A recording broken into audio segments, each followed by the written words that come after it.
O fogo, a roda, a energia, os aviões, a ida do homem à Lua. Apresentadora Flávia Metzeger. Tudo isso foi permitido graças à ciência.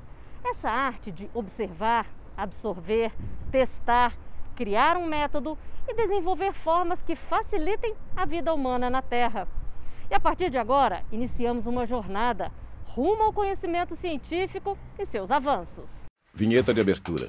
Palavra documentário escrita em caixa alta mostrada em contextos como cubos e ondas por fundos pretos e brancos. Escrito acima, documentário, abaixo, desmistificando a ciência. Sequência de imagens. Paisagem rural durante o dia. Trabalhadores rurais em colheita. Gado bovino no pasto. Agricultor extrai legume da terra. O homem começou a produzir alimento e foi isso que fez com que ele parasse de ser nômade. Ele descobriu Guy de Capdeville, diretor de pesquisa e desenvolvimento da Embrapa. Alguns grãos que ele achou no ambiente, ele viu que ele podia plantar em um mesmo local e se fixar. Ele viu que se ele prendesse rebanhos de animais silvestres mesmos, ele conseguiria ficar mais localizado, próximo de fontes de água. Os antropólogos dizem Sebastião Costa, advogado. Nós conseguimos dominar o fogo. Dominando o fogo, a gente conseguiu cozinhar os alimentos. Cozinhando os alimentos, a digestão ficou mais rápida, sobrou tempo. Tempo para quê? Para produzir cultura.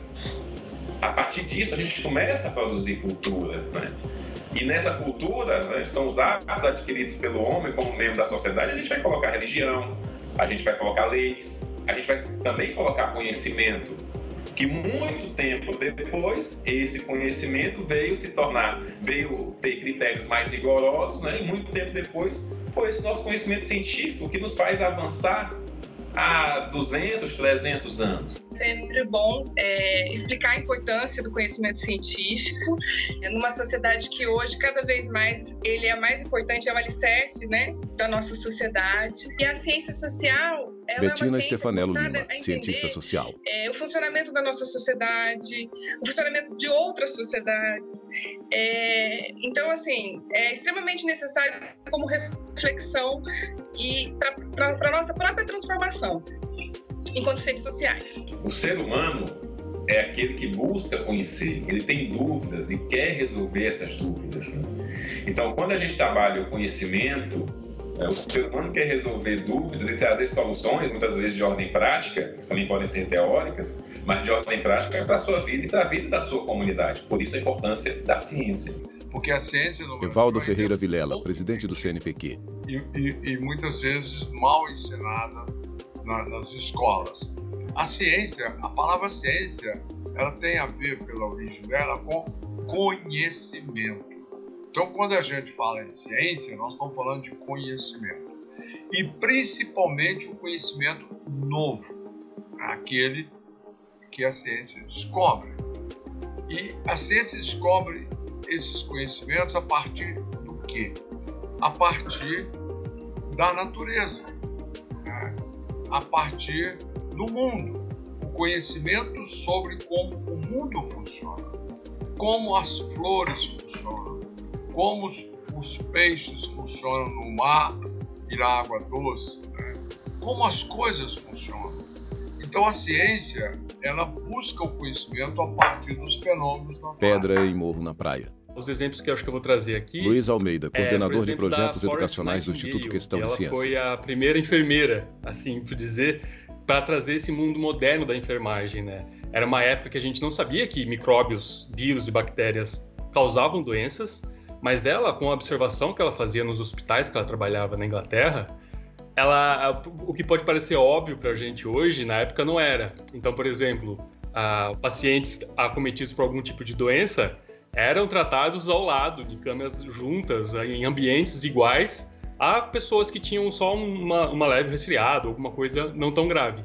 E essas pessoas acabavam sendo acometidas pela essa doença também, porque era um ambiente compartilhado, cirurgias eram feitas com o mesmo bisturi, com os mesmos equipamentos. Então a Florence Nightingale, ela fez isso, ela usou da ciência, do método científico, para falar, olha, eu acho que é legal a gente separar essas pessoas, remover restos de materiais que tinham sido... descartar os materiais que tinham sido utilizados nas cirurgias anteriores. O desenvolvimento científico, através de método, ele pode ser replicado. Então, o que diferencia a verdade da ciência do achismo, dos dogmas, das crenças, das ideologias? Nada contra a religião, nada contra as ideologias, cada um tem a sua. Mas é importante que a gente entenda qual a diferença. Quando eu falo, eu acho que essa flor, eu acho que o clima, eu acho que a temperatura, eu acho que essa carne, essa planta, eu acho, ou seja, é minha observação. Isso não está comprovado, é um achismo. Isso tem pouco valor. A ciência é diferente. A ciência estuda a natureza através de um método, chega a uma verdade, e essa verdade ela é experimental. Ou ela foi desenvolvida através de um método clássico das humanidades, das ciências sociais. Ela é replicável. E ela é uma verdade até o momento que você descobre uma maior que ela. Porque o desenvolvimento científico não para, ele é contínuo. O pesquisador está sempre procurando entender mais. Então, uma verdade hoje não necessariamente é uma verdade amanhã. Não é nada com base Manuela no senso Itamar comum, Lima, advogada. Como eu acho que algumas pessoas pensam que por não ter algo mexido com informática ou ciência da computação ou questões mais palpáveis, podem pensar que não é uma ciência. Na verdade é a própria relação do ser humano com o seu entorno, é compreender a relação dele com o seu entorno, com o outro e com o cenário que ele vive, o cenário político, o cenário econômico, o cenário social. E, infelizmente, é uma ciência que em termos de política pública, é muito pouco fomentada. Biblioteca. Estantes com prateleiras repletas de livros. A aprendizagem da ciência e dos seus constituintes... Gilberto Lacerda, professor da UNB. Químicas e biológicas, coloca o cidadão em uma possibilidade de compreender tomada de decisão que envolve conhecimento científico e tecnológico e de interferir na sociedade, enquanto sociedade civil, auxiliando nos rumos da sociedade, né? Nós vivemos numa sociedade baseada em ciência e tecnologia, em desenvolvimento científico e desenvolvimento tecnológico. E muitas decisões, muitas tomadas de rumo das políticas públicas são baseadas nisso, como movimento de vacinação em massa, como dotação de recursos, por exemplo, para pesquisa espacial, como dotação de recursos para o desenvolvimento de determinados insumos, determinados medicamentos. A ciência, o pensamento científico, o pensamento crítico vai te ajudar desde escolher que remédio você vai tomar, que tipo de tratamento você está tomando, discutir com o seu médico, com sua médica, que tipo de tratamento que é aquele, até a escolha mais simples, do tipo, o que você vai assistir na televisão ou o que você está assistindo, realmente é uma coisa séria que eles estão se falando, baseado em evidências ou em apenas pura opinião, né? Então, isso de ter esse pensamento crítico vai te ajudar não a ser um cientista, a gente não quer formar 100% de cidadão que vai ser cientista. A gente quer que as pessoas tenham isso para ter um pensamento crítico nas próprias decisões dela. Agora, quando nós falamos da ciência como um todo, da ciência como corpo de conhecimento, ela dota o indivíduo de superpoderes para influenciar no Congresso Nacional, para militar em prol da defesa do meio ambiente, por exemplo. É fundamental que a gente perceba que o avanço tecnológico ele promove o desenvolvimento social, cultural e econômico do país. Então, de certa forma, esse avanço tecnológico tem que estar protegido, inclusive constitucionalmente. No âmbito econômico, por exemplo, nós não podemos negar o desenvolvimento que o Nordeste do Brasil está tendo no que diz respeito às novas tecnologias ligadas às energias renováveis. O texto constitucional não pode deixar de fora, nem mesmo a legislação, todas essas transformações que estão acontecendo na sociedade, e não é de hoje. A Constituição brasileira ela é bem trabalha de forma muito adequada a tecnologia e a inovação. Sequência de imagens. Cataventos de energia eólica. Cientista vê micro-organismos em tela transparente. Impressora 3D imprime lagartixa. A geração de riqueza hoje depende da ciência. Por quê? Porque é a ciência que traz o conhecimento novo. O que é conhecimento novo? Por exemplo, a eletrônica, a internet, tudo isso veio da ciência.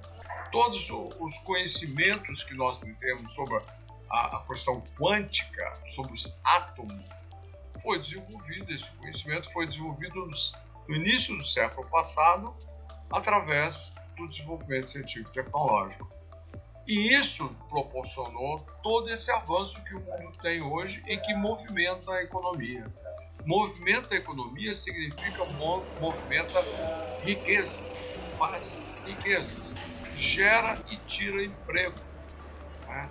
Então é muito importante o papel da ciência, é muito importante que o país desenvolva a sua ciência, porque é uma questão de soberania. E o Brasil, hoje em dia, ele tem um potencial científico extraordinário, né? Ele é uma das grandes potências científicas do mundo, graças ao nosso sistema federal de educação, às nossas universidades, grandes laboratórios, enfim, grandes espaços de produção de conhecimento que atraem cientistas do mundo inteiro, atraem pesquisadores do mundo inteiro para estabelecimento de conexões, de interações, e precisamos de muito investimento, perdemos muito investimento nos últimos anos, o que poderá nos custar muito caro no futuro, mas estamos aí, firmes e fortes. A ciência, a tecnologia e a inovação, cada vez mais, ela está sendo associada ao desenvolvimento econômico, ao desenvolvimento social dos países. Inclusive, uma crítica, né, que a gente tem sofrido, assim, e com razão, é que os países que estão em crise econômica, eles investem mais em ciência e tecnologia. E no Brasil a gente tem visto o contrário, um corte cada vez maior na pasta de ciência e tecnologia. Quando eu falo pesquisa é o mecanismo pelo qual eu faço ciência, certo? Então, um projeto de pesquisa é um projeto que eu executo, né, com meus colegas para promover a ciência pura, fundamental ou aplicada, ou inovativa. Então, pesquisa é esse o termo que a gente tem que entender. E a gente, no Brasil, muitas vezes, tem que parar a pesquisa que nós estamos fazendo porque falta dinheiro. E você perde muito do que você fez. Isso não acontece nos países desenvolvidos. Por quê? Por os países como os Estados Unidos, como a China, como a Alemanha, eles têm um planejamento que eles acreditam que a ciência é estratégica para o desenvolvimento deles. Então eles investem. Esse tipo de ação não é economia. A gente não pode tratar a ciência, investimento em ciência como gasto. É um investimento a longo prazo, ele tem que ser a longo prazo, não pensando só em produtos que vão sair pronto dali, embora eu tenha falado, a gente tem que melhorar essa cultura, mas a gente tem que investir para isso, para a pesquisa básica, para ela fomentar a pesquisa aplicada. Então, a gente cortando ali o básico, não vai ter pesquisa aplicada. A gente vai estar sempre importando coisas, sempre importando tecnologia, sempre pegando de fora e pagando muito caro por isso. É importante que ações formais na escola e não formais na sociedade permitam que os indivíduos dialoguem e convivam com a ciência da maneira mais ampla possível. Então, nós precisamos de espaços de educação científica, museus de ciência, precisamos recuperar o nosso passado pré-histórico para sabermos de onde viemos. O Brasil tem um passado pré-histórico extraordinário, que é desconhecido da maioria dos brasileiros, né? Nós precisamos reforçar a presença da ciência, da química, da física, da biologia, nos sistemas escolares, mas também do entendimento da ciência como um todo, né? Com suas ramificações para as ciências sociais, as ciências humanas, né? As ciências naturais, as ciências exatas, para que a gente tenha uma consciência ampla desse edifício e dos benefícios cotidianos que ele traz para as nossas vidas. possível voltar bastante no tempo, né? Eu acho que os primeiros movimentos reconhecidamente científicos no Brasil, eles datam do casamento de Dom Pedro I. Quando a princesa Leopoldina veio se casar com Dom Pedro I, ela trouxe em seu cortejo cientistas de várias áreas do conhecimento para mapearem, entenderem esse território novo. Então, há uma produção científica substantiva desse período que chega até os nossos dias. Mesmo um pouco antes, quando a família real portuguesa se desloca de Lisboa para o Rio de Janeiro, mudando a capital do Império, nós não podemos nunca esquecer que Dom João VI, mesmo em fuga, ele trouxe a biblioteca dele.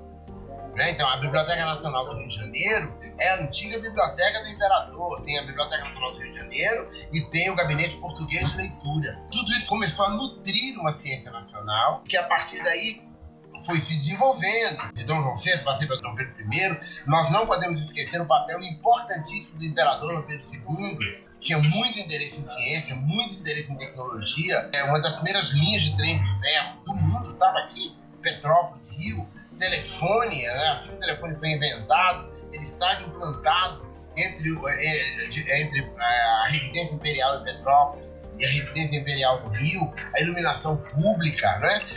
Os grandes cientistas do mundo que passavam em navegação paravam no Rio de Janeiro. O Rio de Janeiro era uma das esquinas do mundo. Darwin, por exemplo, ele parou no Rio de Janeiro.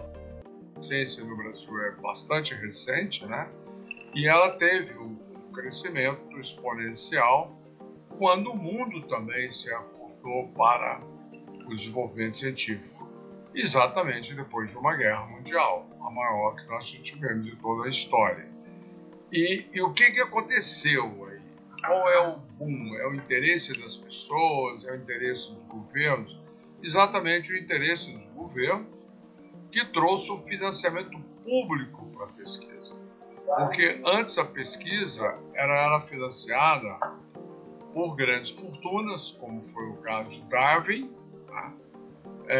Pelo clero, como foi o caso de Mendel, da genética, né? O Mendel foi quem elucidou a genética, o Darwin a evolução. Então, o Mendel financiado pela igreja e o Darwin financiado por grandes fortunas. E aí começaram, lá no passado, de uma maneira crescente, os mecenas, né? Aquelas pessoas ricas que queriam desenvolver, fazer algum benefício e desenvolver a arte e a ciência.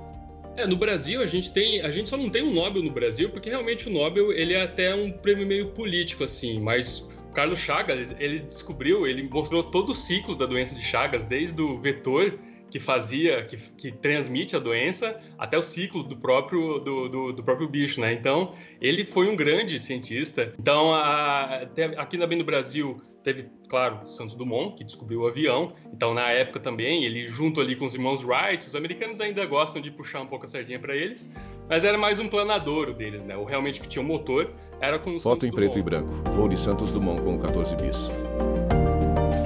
Quando houve a grande queda da bolsa em Nova York, em 1929, e o mundo acabou, né? A economia do mundo foi para o chão, os Estados Unidos ruíram enquanto economia. O Brasil, naquele período, ele tinha uma economia muito baseada na exportação do café. E os Estados Unidos eram o grande comprador de café do Brasil. E esse comércio foi muito afetado no final, nesse momento, né? E o Brasil teve, então, o governo brasileiro, chefiado então por Getúlio Vargas, tomou a decisão de avançar na industrialização do país, para que o nosso desenvolvimento tivesse outros patamares que não aquele baseado numa economia agrícola, numa economia rural, produtora e exportadora de café. Olha, o Brasil ele iniciou em 1951 o desenvolvimento científico, tem caminhado. Nós temos hoje entre as 10 melhores comunidades de ciência do mundo estão no Brasil. Nós temos pesquisadores de categoria internacional, globalizados, produziram vacina, descobriram mecanismos da Zika, enfim, nós fazemos aviões, nós temos fábrica de aviões, a Embraer, isso tudo vem da ciência. Ou seja, nós temos a agricultura brasileira, a agricultura tropical, sustentável, vem da ciência, das universidades, da Embrapa, dos pesquisadores que criaram uma condição que você veja quanto alimento nós temos no Brasil hoje. Nós exportamos, no Brasil hoje, ele está vivendo das exportações do agronegócio. Isso é produto da ciência Sequência brasileira. de imagens. Na agricultura, máquinas fazem a colheita dos grãos. O Brasil, da década de 70 até agora, passados aí 47 anos aproximadamente, desde a criação da Embrapa, o Brasil saiu de uma total dependência e insegurança alimentar para ser o principal provedor de alimentos para o mundo.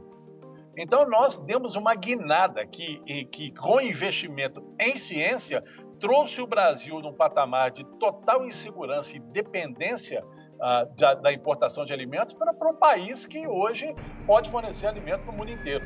Hoje só se avança em frentes tecnologicamente demandantes quem tem suporte científico, seja através de parcerias, seja através do seu próprio investimento. Estou me referindo a empresas que investem em pesquisa científica. No caso da Embrapa, é um investimento do Estado para a sociedade brasileira. Animação. Citações sobre as ciências ao longo das constituições. Lado a lado estão as capas das constituições e os artigos. Artigo 35 da Constituição de 1891. Capítulo 2, artigo 148 das Constituições de 1934 e 1946. Capítulo 4, artigo 218 da Constituição de 1988. Percebamos, a Constituição de 88 não é isolada do mundo. Nós temos mais de 100 constituições que abordam a ciência e tecnologia. Mas, trabalhando especificamente as constituições brasileiras, a gente percebe que indiretamente, questões relacionadas à ciência, à liberdade científica, todas essas questões indiretamente já são protegidas por outras constituições brasileiras, como, por exemplo, a Constituição de 1891, que no seu artigo 35, de forma muito clara, vai tratar do desenvolvimento das letras, artes e ciências. Na verdade, a Constituição de 88, ela foi a primeira que destinou um capítulo específico para ciência, tecnologia e inovação. Né? Originariamente era ciência e tecnologia, mas com uma emenda constitucional veio a inovação ser inserida também. Anteriormente, se falava em ciência muito no aspecto de liberdade de pesquisa científica. Então, muito do aspecto do pesquisador ter a liberdade de escolher seu objeto de pesquisa, de ser uma forma de desenvolvimento da própria personalidade, e de expressão também, dele se expressar cientificamente. Então, era muito vinculado ao aspecto que a gente chama no direito da faceta negativa, do Estado não intervir muito e deixar livre esse pesquisador para que ele possa produzir sua pesquisa, para incentivar a cultura, para incentivar a própria produção da educação e etc. As outras constituições também indiretamente vão proteger todas essas questões. A de 1934, no seu artigo 148, a de 37, no artigo 128, em que ele vai dizer que as artes, as ciências e o ensino são livres. A de 46, a de 1967 também vai repetir que artes, e ciências e ensino são livres. A emenda constitucional de 69, até chegarmos à Constituição de 1988, que de fato é a mais completa. Com a Constituição de 88, esse cenário ele muda um pouco. Por quê? Porque é visto a ciência como uma tarefa, como um dever a ser perseguido pelo Estado. Então, o Estado ele não pode simplesmente agora deixar livre só no aspecto da faceta negativa da liberdade de pesquisa científica. Ele tem que estimular, ele tem que incentivar, ele tem que criar políticas públicas de incentivo à ciência, tecnologia e inovação. existe um estímulo de se vincular, de se ter uma parceria público-privada, então de se ter uma vinculação.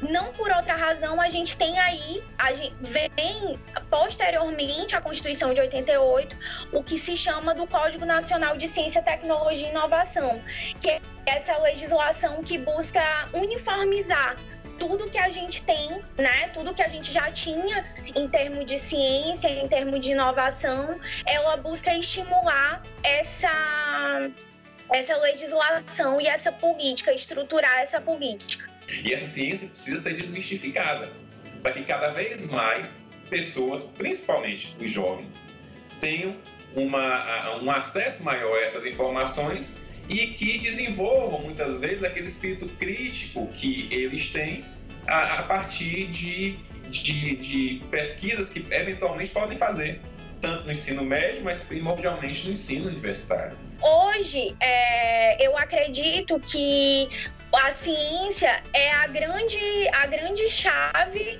para o desenvolvimento político, desenvolvimento social e econômico. E quando eu digo assim, a gente ter estudos não só nas áreas de sistema de informação, nas áreas da economia, mas ter também estudos nas áreas das ciências humanas e das ciências sociais para justificar determinadas atitudes governamentais, determinadas ações governamentais e para tornar um diálogo maior.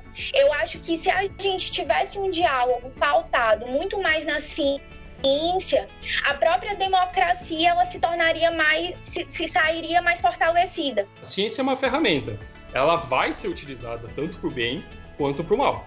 Não tem como a gente fazer, ela é só uma ferramenta, não é ela que vai causar, é como se desse uma faca na mão de alguém. Ela pode usar para cortar um pão, ela pode usar para sair pegando alguma pessoa. O Brasil investiu muito, mas muito, através do CNPq, da CAPES e de várias outras instituições de fomento à pesquisa, em formação de pessoal. Então, o nosso corpo de pesquisadores, de cientistas do Brasil hoje é muito sofisticado. O que nós precisamos é que, de fato, a gente consiga, mas a gente entende que o país passa por crises, mas a gente precisa de garantia que o fomento chegue até os desenvolvedores da pesquisa, para que a gente possa transformar esse valor investido em produtos para a sociedade, em alimentos para a sociedade, em energia para a sociedade. A gente sempre teve essa característica de ter uma ciência muito boa aqui, desenvolvida principalmente dentro das universidades. O problema só é realmente, em algum momento a gente decidiu não ser mais um país que investia tanto em ciência. A gente gostava de fazer ciência, mas era visto muito como uma classe de elite, né? Uma coisa de elite para ser cientista. Apesar dos pesares, nós estamos vivendo um cenário de pouco investimento na educação, de pouco investimento na ciência, de pouco investimento nos nossos grandes laboratórios, né? De um descaso com a produção científica nacional. Apesar disso, o Brasil tem grandes quadros que, uma vez apoiados, podem permitir ao nosso país de grandes passos. A busca pelo conhecimento é contínua e incansável. O desenvolvimento da ciência nos trouxe até aqui, facilitou nossa alimentação, nos protegeu do frio e aproximou as relações humanas.